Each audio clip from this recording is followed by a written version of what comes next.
La doctora está por aquí, sí. Yo quiero empezar celebrando estos 40 años de la Corporación para Investigaciones Biológicas y quiero celebrar con ellos y agradecerles por dos razones fundamentales. Una, por una razón humana, y es que mi relación con la CIB empezó hace 20 años y sigue existiendo, y empezó a través de la doctora Ángela Restrepo, a quien quiero expresarle mi reconocimiento, mi gratitud y todo mi afecto. Y la segunda es por una razón profesional y científica, y es que cuando tenía 20 años, hace ya mucho tiempo, fui a una clase de la doctora Ángela Restrepo de paracoxidomicosis y quedé muy fascinada, y eso fue lo que me abrió las puertas de la CIB. Una de las cosas que aprendí cuando estaba en el laboratorio era la dignidad con lo que los pacientes eran tratados y esa relación interdisciplinaria que creo que sigue siendo un componente fundamental de la ciencia. Entonces era un grupo de personas entre PhDs, médicos, biólogos, bacteriólogas, donde veíamos el paciente y después nos íbamos para el laboratorio y viceversa. Entonces, a todo el grupo de la CIB, a mis amigos que siguen existiendo, quiero agradecerles y celebrar con ellos. Y hoy les voy a contar de una enfermedad que está muy cercana al corazón mío, porque soy dermatóloga, y la piel, no soy científica, sino dermatóloga, y la piel es el órgano más grande del cuerpo humano, y tiene un sistema inmunológico muy bello. Y la lepra, que es una enfermedad de la piel y del sistema nervioso periférico, yo también les voy a pedir el favor de que de pronto si podemos apagar algunas luces porque tengo muchas diapositivas de pacientes. Entonces la lepra es una enfermedad de la piel y del sistema nervioso periférico, es causada por una bacteria intracelular denominada Mycobacterium lepra y fue descrita en 1874 por el doctor Hansen, un médico noruego, descubierta primero que el bacilo de Koch, primero que la tuberculosis, y por lo tanto es conocida también como enfermedad de Hansen. Y muchas veces mencionamos la lepra como enfermedad de Hansen, porque la lepra ha sido una de las enfermedades más estigmatizadas en la historia. La enfermedad de Hansen ha aterrorizado a la humanidad desde tiempos antiguos. Fue descrita 600 años antes de Cristo en India, en China y Egipto, y fue atribuida inicialmente a una enfermedad hereditaria, una maldición o un castigo de Dios, porque fue descrita en la Biblia muchas veces. Pero aún antes y después del descubrimiento de su causa biológica, los pacientes siguen siendo estigmatizados y rechazados. Hay esta foto que a mí me parece tan bonita, y era que en los tiempos medievales los pacientes con lepra usaban ropa diferente, iban acompañados de alguien que anunciaba con una campanita que ellos venían para que la gente se escondiera, o tenían que caminar en cierta dirección, en cierta parte de la calle, dependiendo de cómo el viento soplaba en ese momento. Pero no ha sido solamente en Europa y en otros países del mundo, sino en Colombia también. Y en tiempos modernos, los pacientes fueron aislados en leprosarios o los llamados lazaretos, porque los que inicialmente se encargaron de cuidar los pacientes leprosos eran monjes de la Orden de San Lázaro. Y esta moneda, que fue una de las pocas y es una moneda de colección, es una moneda que circuló en el Lazareto de Agua de Dios en Cundinamarca, y que tiene esta cruz, que es la misma que usan estos monjes de la Orden de San Lázaro. Y en Agua de Dios existen pacientes muy famosos en Colombia. Dicen que Gonzalo Jiménez de Quesada fue un paciente con lepra y murió de lepra en Mariquita. Sin embargo, otros dicen que fue de sífilis. Pero en Agua de Dios hubo un compositor, el maestro Luisa Calvo, que fue internado en Agua de Dios y allí se conserva su piano como homenaje a él y a donde compuso la gran mayoría de sus canciones más conocidas. Y lo que les voy a contar de la lepra hoy es un trabajo que yo he hecho en el grupo de la Universidad de California con el doctor Robert Modlin, y yo soy parte de su grupo, así que lo que le voy a mostrar no es mi trabajo, sino el trabajo de todo un grupo. La prevalencia de la lepra sigue siendo un problema de salud mundial. El 90% de los casos están en India y en Brasil, aunque unos países también en África tienen muchos casos. En Colombia la mayor prevalencia existe en el Valle del Cauca, en el norte de Santander, en César, Huila, Magdalena, y interesante, y yo no sabía, en la ciudad de Bogotá. Hace 20 años, además, la Organización Mundial de la Salud decidió que iba a eliminar la lepra en el año 2000, cosa que no ha pasado, pero definieron esa eliminación como una reducción en la prevalencia a menos de un caso por 10.000 habitantes en todos los países endémicos. Sin embargo, sabemos que la enfermedad no va a ser erradicada tan pronto, y el problema a los que les interesa la epidemiología es que el número de casos nuevos detectados y la rata de detección por 100.000 habitantes no ha cambiado. ¿Alguien me está hablando por allí? ¿No? Ok. Este es un mapa de la Organización Mundial de la Salud en 1985, y miren que la prevalencia en ese momento era de 5.4 millones de casos antes de que esta campaña existiera. Es decir, la campaña ha funcionado, porque en el año 2000 vemos que el número de casos registrados es de 600.000, y el problema sigue siendo más grande en Brasil y en India, y en Colombia teóricamente la lepra está eliminada. Desafortunadamente esto trae un problema muy grande, y es el problema de subregistro de estos pacientes. Hasta donde yo sé, el programa de la lepra ha sido descentralizado y los casos no se están registrando de manera normal. Si la lepra está desapareciendo, porque ahí sigue existiendo interés en estudiar estos pacientes y entender esto, por varias razones. Una, la enfermedad en sí misma, porque afecta a millones de personas alrededor del mundo, porque es un problema de salud pública y económico en países en desarrollo, porque, como les conté, ha sido señalada por la Organización Mundial de la Salud como una enfermedad que es posible erradicar, porque la lepra hemos visto ya pacientes que son resistentes a algunas de las terapias antibióticas más utilizadas, como la Dapsona, y porque definitivamente, como decía el doctor Patarroyo, necesitamos una vacuna para estas enfermedades infecciosas. Pero además el grupo con el que yo trabajo utiliza la lepra como un modelo clínico para el estudio de la inmunorregulación en humanos. Y la razón es porque la lepra es una enfermedad espectral, y es una enfermedad espectral, tiene dos polos importantes. Uno es el polo tuberculoide y otro es el polo lepromatoso. El polo lepromatoso desarrolla numerosas lesiones de piel, generalmente son bilaterales. Si usted toma una biopsia de estos pacientes, usted va a encontrar numerosos bacilos, mientras que si toma una biopsia de estos pacientes tuberculoides, es muy difícil encontrar un solo de estos bacilos, y ellos tienen muy pocas lesiones de piel.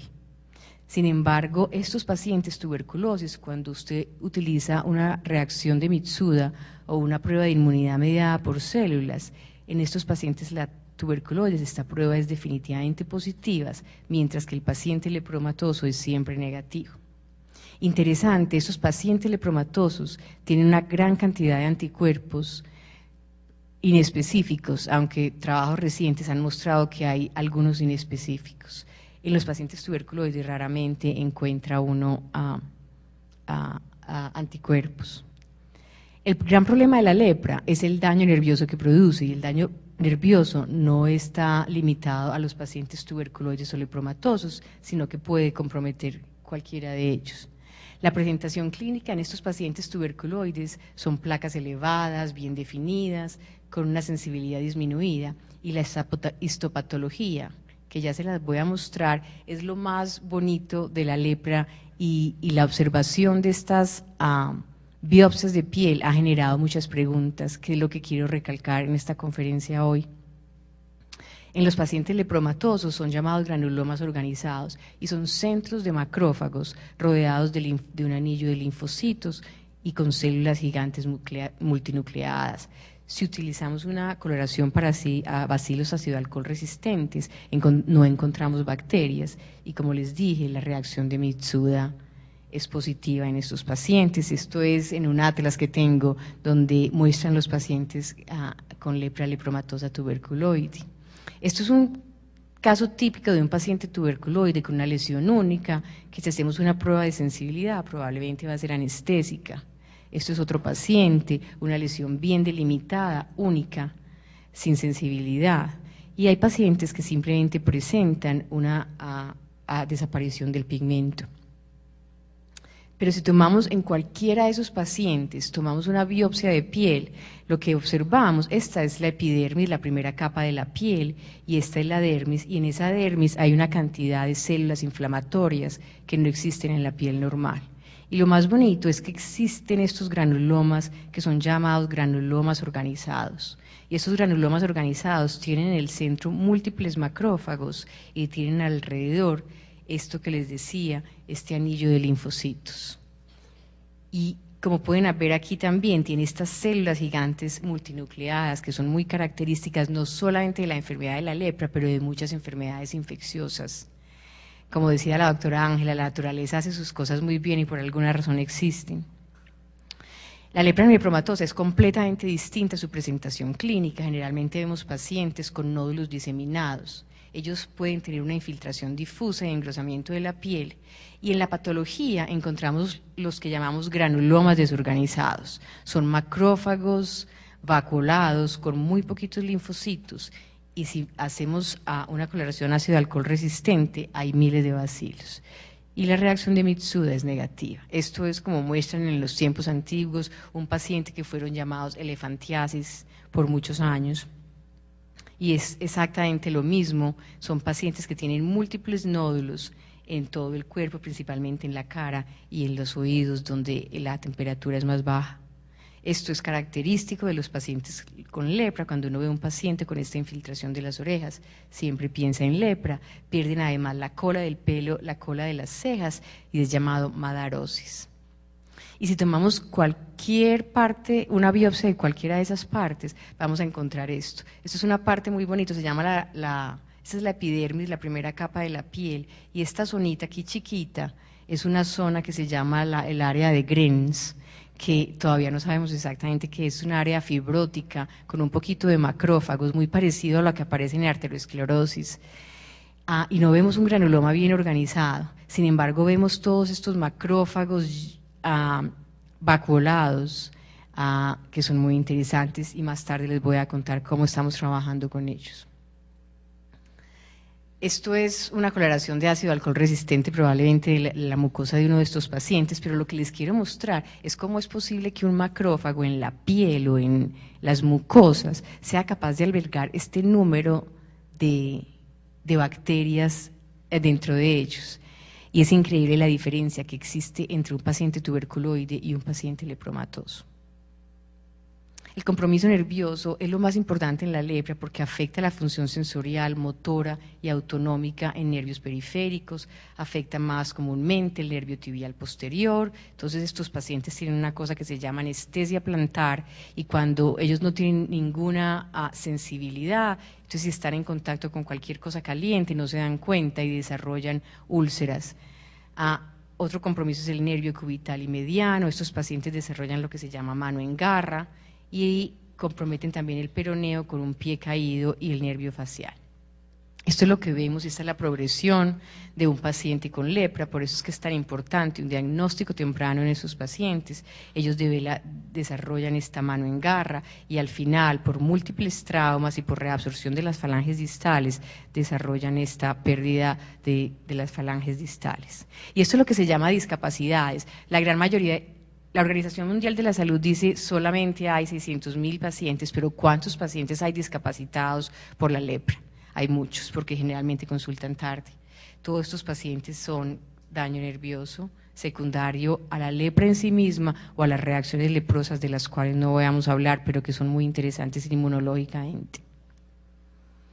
El doctor Robert Modely, cuando estaba haciendo residencia de dermatología, en esa época aparecieron los anticuerpos monoclonales, y él le dio por mirar la distribución de los linfocitos T en pacientes, comparando los pacientes tuberculoides y los pacientes lepromatosos. El mensaje de las observaciones son siempre importantes. y se dio cuenta que cuando teñía con estos linfocitos CD4 tenían una distribución muy característica, mientras que los CD8 formaban un anillo alrededor de estos granulomas, mientras que en el paciente lepromatoso no había realmente una distribución clara ni de los linfocitos CD4 ni de los linfocitos CD8. Si usted contaba en esa época se trabajábamos más con la sangre periférica que mirando en dónde estaban pasando las cosas, y yo creo que el éxito del trabajo del doctor Modley es que fue capaz de mirar dónde estaban pasando las cosas en la piel. La lepra es una enfermedad de la piel, entonces él comparó linfocitos en sangre periférica con los linfocitos de las lesiones en piel, y si ustedes comparan estos pacientes con tuberculoide versus los pacientes lepromatosos, pueden ver la diferencia entre CD4 y CD8. La respuesta entonces, las cosas están pasando es en la piel, entonces miremos más en la piel.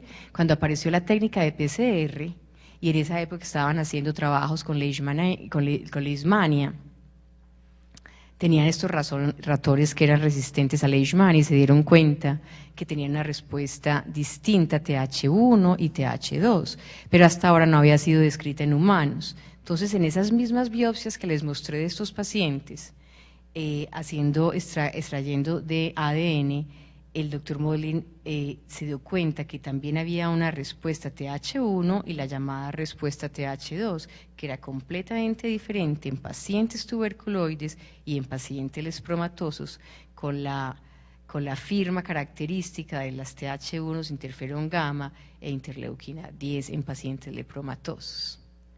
En esa época, la respuesta adquirida, como decía Luis Fernando García, de células T, era lo más importante.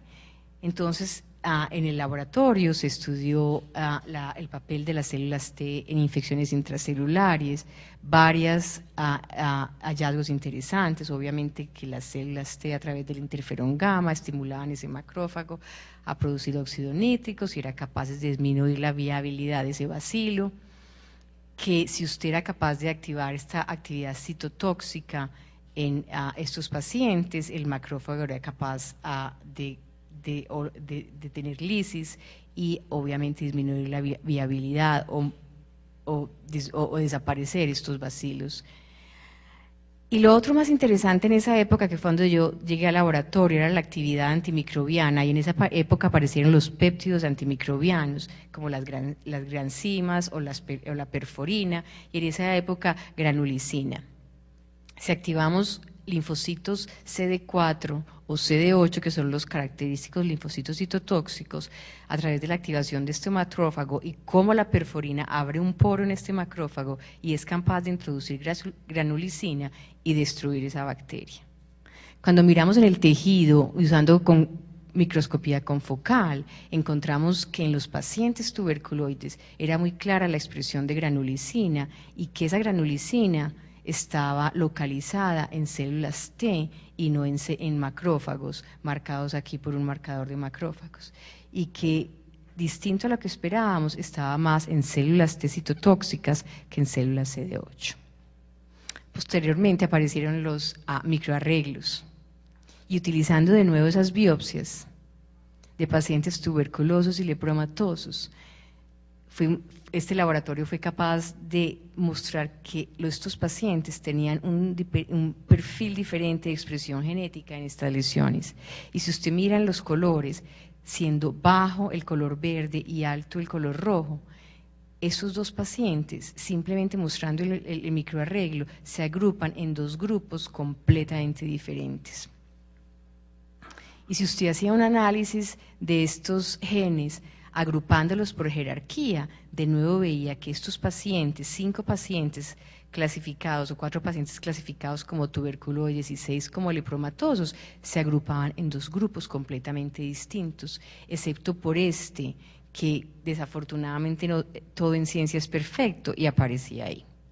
Entonces se realizó un análisis de componente principal y se encontró que el valor principal de esos componentes en estos pacientes tuberculoides y lepromatosos era distinto, pero que este otro paciente completamente dañaba ese cuadro. Lo importante de trabajar con un modelo humano, que es muy interesante, yo no trabajo con modelos animales, con un modelo humano somos capaces de volver a la historia clínica del paciente. Volvimos a la historia clínica del paciente y era un paciente clasificado como lepromatosa. Entonces este paciente dejó de ser tuberculoide y pasó a ser un paciente lepromatoso. Y alguien en el momento de extraer el ADN y de marcar miles de tubos, probablemente lo marcó de una forma distinta, pero cuando lo volvíamos a poner en el sitio que era, estos grupos se agrupaban completamente distintos. La conclusión de este trabajo con los microarreglos y lo que vamos a ver en el futuro con estos microarreglos, en esta época utilizábamos solamente 12.000 genes, ya ahora están utilizando estos microarreglos de más de 30.000, es que probablemente estos datos de expresión genética van a ser usados para diagnóstico, clasificación y muy probablemente para la predicción de resultados clínicos. Posteriormente, la respuesta de inmunidad innata, que había sido descrita muchos años atrás por Mechnikov y había sido muy abandonada en la inmunología, volvió a parecer muy interesante. ¿Y por qué es importante la respuesta innata? Yo solamente quiero recordarles aquí que hay dos grupos importantes en la respuesta inmune, uno la respuesta innata y otro la respuesta adquirida, y les voy a poner de ejemplo la piel. Si la piel aparece una bacteria y entra en contacto con una de las células presentadoras de antígeno, dos cosas. Lo primero que pasa es la respuesta de inmunidad innata. La respuesta de inmunidad innata es la respuesta centinela en la piel y en cualquier otro órgano. Es lo primero que aparece y es fundamental. La respuesta de inmunidad innata es una respuesta rápida, es una respuesta que utiliza estos receptores con patrones de reconocimiento, como los receptores TOL, NOD, MANOSA. Esta respuesta además ayuda a la respuesta adquirida aumentando citoquinas, moléculas coestimuladoras y, como les dije, instruye la respuesta adquirida. Y tiene una respuesta rápida de fagocitosis y actividad antimicrobiana. La respuesta adquirida es una respuesta lenta, es una respuesta inicialmente que reconoce solamente receptores de baja afinidad, que necesita tiempo para reorganización genética, que necesita tiempo para expansión clonal, pero que posteriormente es capaz de formar una respuesta de células T y B a través de receptores de alta afinidad y específicos, formar anticuerpos y por último memoria inmunológica, que es fundamental. Hablando de esos receptores TOL y de la inmunidad innata, el laboratorio entonces en esa época decidió trabajar con receptores TOL. Les voy a contar un poquito. Existen 11 de ellos, de los cuales conocemos sus ligandos, creo que en 9 de ellos, si no estoy mal. No conocemos el ligando, creo que en TOL7 y el TOL11 es un pseudogen. Estos receptores TOL son capaces cada uno de reconocer un patrón distinto en bacterias, virus y compuestos químicos como el TOL8, que una crema que utilizamos en inmunología llamada imiquimod trabaja a través del receptor TOL8 y micobacterias trabajan a través del receptor TOL6, desencadenando una respuesta inmune que puede terminar en cualquiera de estas cosas. No es una respuesta determinada, puede desencadenar respuesta de inmunidad innata, puede instruir la respuesta de inmunidad adquirida, pero puede ser además muy dañina, puede producir shock séptico, autoinmunidad, apoptosis y por último daño tisular.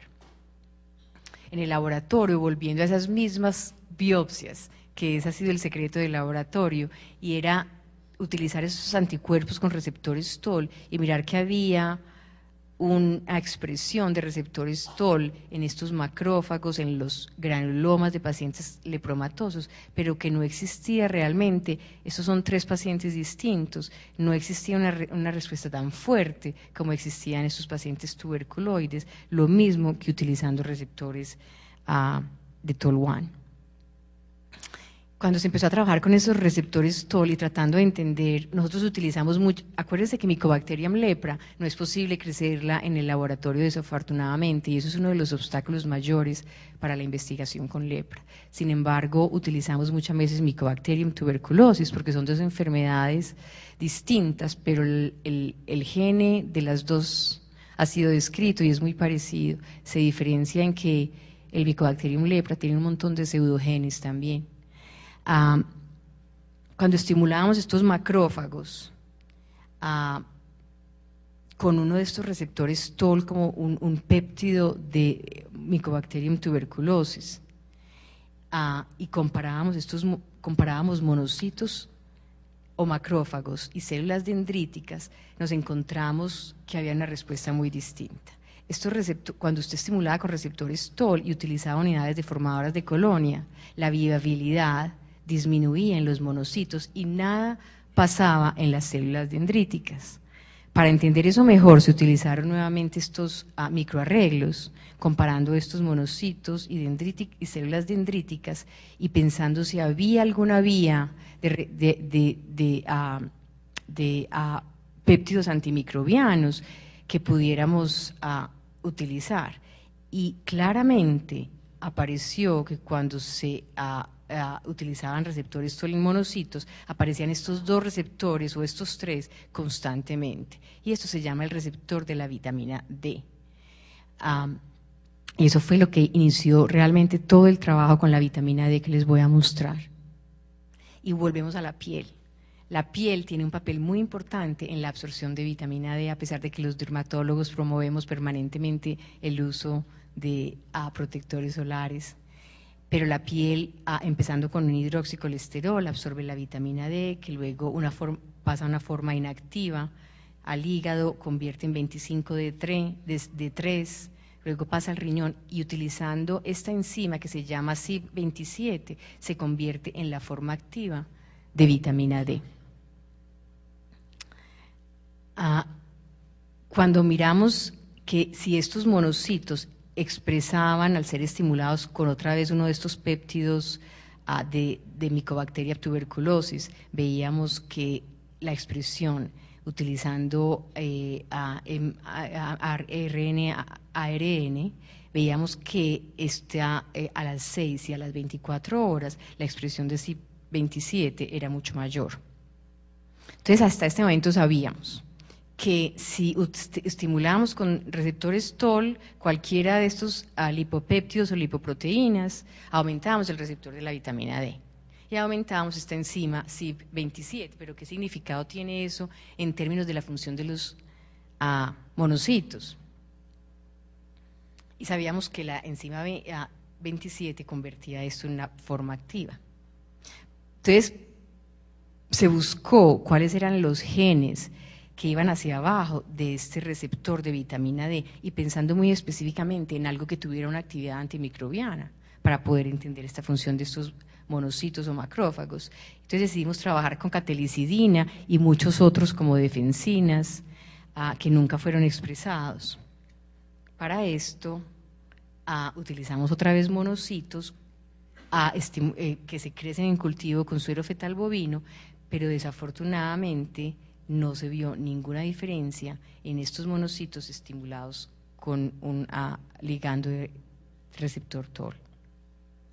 Entonces se decidió añadir la forma activa de la vitamina D. Y al añadir la forma activa de vitamina D, veíamos que había un incremento dosis dependiente de esta catelicidina, que es un péptido antimicrobiano potente. Y que si marcábamos un bacilo parecido al Mycobacterium lepra tuberculosis del BCG con una proteína fluorescente y lo tratábamos de colocalizar con este péptido antimicrobiano en un macrófago, veíamos que estaba dentro de ese macrófago y colocalizaba con ellos. Y que si utilizábamos un ensayo de unidades formadores de colonia, veíamos que la viabilidad de un Mycobacterium tuberculosis virulento, utilizamos en ese momento, disminuía con este péptido antimicrobiano llamado catelicidina. También observamos que si utilizábamos esa vitamina D3, la forma activa, aparecía disminución de la viabilidad de estos linfocitos. Pero este hallazgo no era relativamente nuevo. Este hallazgo había sido descrito en el laboratorio de Rook y Kroll en 1986 y 87. Desafortunadamente en esa época el problema era que la concentración que ellos habían utilizado de la forma activa de vitamina D era mucho más alta que la forma fisiológica. Entonces, si decidió utilizar y adicionar, y tratando otra vez de entender esta función de este monocito, se decidió a aumentar el sustrato que es esta enzima, y para eso añadimos la forma inactiva de la vitamina D. Y cuando añadimos esa forma inactiva D, encontramos que cada uno por su lado no hacía nada, pero que cuando los poníamos juntos, miren que ese péptido antimicrobiano realmente se incrementa. Entonces la suplementación de este medio resultaba en la activación de este receptor de vitamina D a través del receptor TOL. Entonces decidimos, este receptor de vitamina D es activo cuando usted lo estimula con uno de estos ligandos. La paradoja es que para inducir la muerte de Mycobacterium tuberculosis a través de TOL2 y 1 no habíamos añadido esta forma inactiva de vitamina D. La solución era que los protocolos que estábamos utilizando eran distintos. Cuando hacíamos estos ensayos de formadores unidades de colonia para ver viabilidad, usábamos suero humano, porque tomaba mejor la micobacteria. Y cuando hacíamos estudios de ARN, usábamos suero fetal bovino. Entonces, cuando comparamos ese suero fetal bovino contra monocitos crecidos en suero fetal bovino versus los monocitos crecidos con suero humano, veíamos la diferencia tan grande que existía en la expresión de catelicidina. Y si comparábamos la cantidad de esta forma inactiva de vitamina D en el suero humano versus el suero fetal bovino, veíamos una gran diferencia también. La conclusión era que estos fetos son mantenidos cuando se crecen para utilizarlos en el laboratorio, crecen en la oscuridad, o sea, ellos no están en contacto con la luz solar, o sea que no tienen absorción de vitamina D. Recuerden que la piel oscura requiere, y esto es muy de dermatólogo, la piel oscura requiere 10 veces más de luz ultravioleta para producir la misma cantidad de vitamina D que las pieles claras. Y el concepto que teníamos en ese momento era que la evolución, un trabajo muy bonito y que vamos a ver mucho, es la evolución del color de la piel. Y pensábamos que la evolución del color de la piel había pasado miles de millones de años, pero resulta que la evolución del color de la piel es una cosa relativamente nueva. Y estos artículos relativamente recientes han mostrado que ciertos genes afectan la pigmentación, obviamente en la cebra, en este pez cebra y también en humanos. Los europeos aclararon la piel recientemente, eso es era nuevo para nosotros, alrededor de 6.000 o 12.000 años atrás. Y existe en este momento una evidencia genética del cambio de color en la piel y que tiene que ver con cierta expresión genética. Vitamina D y selección natural, si ustedes miran esto, esta pelvis tan pequeña es un caso de un raquitismo en adulto. Madre naturaleza, doctora, decía, usted no puede, con una pelvis pequeña, usted no puede tener un hijo. Entonces, lo importante de la vitamina D, la forma de la pelvis femenina necesita vitamina D para poder tener una buena hijos. Y esto es para mostrarles cómo hemos evolucionado. Y esto es pues una caricatura mostrándole que los primates, miren los niveles de vitamina D. La piel cubierta por pelo y oscuro, a medida que nos fuimos quitando que empezamos a caminar pero sin ropa, los niveles disminuyeron un poquito, pero todavía estábamos completamente expuestos a la luz solar. Cuando nos fuimos o cuando algunas personas se fueron a vivir en latitudes nortes durante el invierno, el nivel de vitamina D caía a niveles considerados deficientes. Y si usted se toma 1000 unidades de vitamina D al día, los niveles suben, pero si se toma, las personas al norte que se toman 4000 unidades al día, los niveles de vitamina D vuelven a un nivel normal. Entonces no sabemos todavía si esto es un diseño inteligente o no, y estamos volviendo a los tiempos antiguos.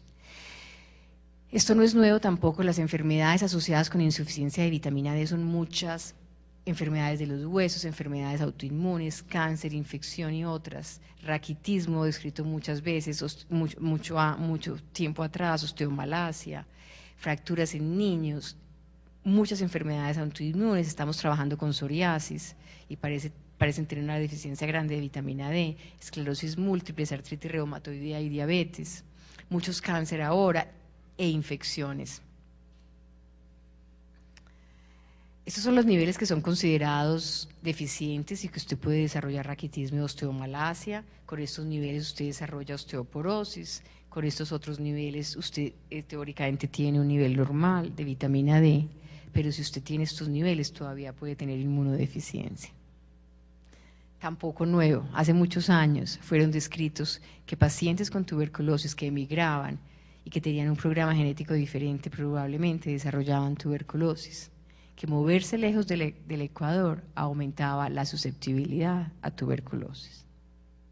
En Estados Unidos la susceptibilidad a tuberculosis es mayor en pieles negras que en pieles blancas. Y si usted mide los niveles de vitamina D en esas personas, las pieles oscuras tienen menores niveles que las pieles blancas. En el laboratorio medimos entonces la concentración de vitamina D3 inactiva en estos pacientes con piel oscura y pacientes con pieles claras, y vimos que había una diferencia significativa entre ellos, y medimos además este péptido antimicrobiano en pacientes con una piel oscura y clara, y vimos una diferencia significativa. Entonces la luz es importante. La luz ultravioleta. En 1903, este señor, que no era un dermatólogo, recibió el Premio Nobel en Medicina por la introducción de la terapia con luz ultravioleta como tratamiento de tuberculosis cutánea. Todavía vemos tuberculosis cutánea. Se crearon entonces, Luis Fernando ya nos contó un poquito de la historia de los sanatorios. Estas dos personas tenían tuberculosis y ellos decidieron construir, el doctor Bremer construyó el primer sanatorio para permitirle a los pacientes recibir aire fresco y luz solar. Y el doctor Trudeau en 1884 fundó el primer sanatorio en Estados Unidos. Pero ¿qué pasó? Como había mucho frío, estos sanatorios se cubrieron de vidrio, y los pacientes que estaban teóricamente recibiendo luz solar, acuérdense que la luz solar tiene un espectro, la luz ultravioleta A y la luz ultravioleta B, y cuando usted está en su carro, usted todavía es capaz de bloquear la luz ultravioleta a través del vidrio. Entonces, ¿qué pasó? Es que la luz fue bloqueada completamente con estas ventanas. Eso es lo que pensamos que pasó con los sanatorios. Las regulaciones para tomar vitamina D son que si usted tiene 50 años no necesita sino 200 unidades internacionales, y si tiene más de 70 años solamente necesita 600 unidades internacionales. Sin embargo, para usted, lo que nosotros creemos es que las 2.000 unidades que se necesitan, usted necesitaría tomar 40 vasos de leche para llegar a este nivel. La solución entonces en Estados Unidos en esa época era el aceite de hígado de bacalao, que lo tenía en Colombia. Yo no sé si el doctor Rodas todavía está aquí, pero existía el Confortativo Salomón, que era aceite de hígado de bacalao, o sea que nuestros padres tenían la solución en sus manos. Vitamina D dicen que es buena para el sistema inmune. Entonces, muchas cosas por hacer con vitamina D, muy interesante. Y lo último que les voy a contar es lo que estamos trabajando, que es otra clave de un investigador antiguo, y es el doctor Virchow, que en 1863 describió estas células de Virchow, que son células vacuoladas y que aparecen claramente en lesiones de pacientes con lepra lepromatosa. Estas son las células descritas por Virchow, y estas son las células de Virchow en pacientes, en una biopsia de piel de pacientes con lepra, que si usted las tiñe con un bacilo, con fitefaraco o una coloración ácido alcohol resistente, encuentra millones de ellas. Pero ¿cuál es el origen de los lípidos en esta célula de Virchow? Siempre se había pensado que era parte de la pared bacteriana de la Mycobacterium lepra.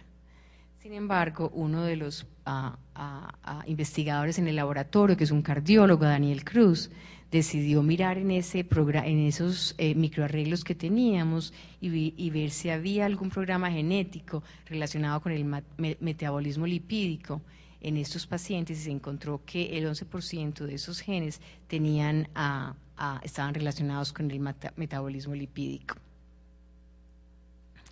Él, que es cardiólogo, empezó a trabajar comparando arteriosclerosis con la lepra lepromatosa. La doctora siempre dice, no se hace un programa para una sola enfermedad, sino para muchas de ellas. El cuerpo es inteligente.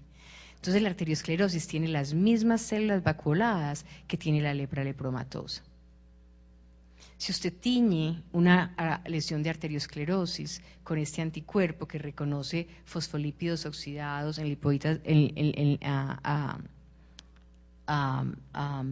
de baja densidad, usted ve que los pacientes con lepra lepromatosa, esta es la epidermis, usted ve que en esos macrófagos, estos macrófagos están cargados de EO6, que es este anticuerpo que reconoce estos fosfolípidos oxidados. Lo que se está trabajando en el laboratorio ahora es que la toma de estos fosfolípidos por macrófagos es más bien provee una fuente de energía para la bacteria. Probablemente provee bloques para la síntesis bacteriana de fosfolípidos complejos y al final inhibe la respuesta de inmunidad innata hacia el patógeno. Y para finalizar, este gráfico que les cuenta la relación entre el metabolismo del huésped y la respuesta inmune en infecciones microbianas. Tenemos dos cosas importantes, una no puede trabajar sin la otra, el metabolismo del huésped y la respuesta inmune. Cuando nos sometemos o encontramos una infección microbiana, dos posibilidades. Una es eliminar el microbio, otra es la persistencia de él. Si nosotros agregamos, teóricamente, esta forma de vitamina D, la inmunidad innata probablemente va a mejorar y va a ser posible la eliminación de este microbio. Pero en estos pacientes que tienen alterada esta respuesta de fosfolípidos, altera además la inmunidad innata y probablemente hace que se persista el patógeno. Y con esto quiero terminar y de nuevo dar las gracias a la doctora Ángela Restrepo, a la Universidad Bolivariana donde hice mi medicina, y al CIV y a todo el grupo de la CIV por haberme ayudado a crecer y a entender muchas cosas. También quiero agradecer al laboratorio en el que trabajo, que es el laboratorio del Dr. Modlin en UCLA. Tenemos una colaboración grande con el Fiocruz en Río de Janeiro y con dermatología en la Universidad del Sur de California. Muchas gracias por invitarme.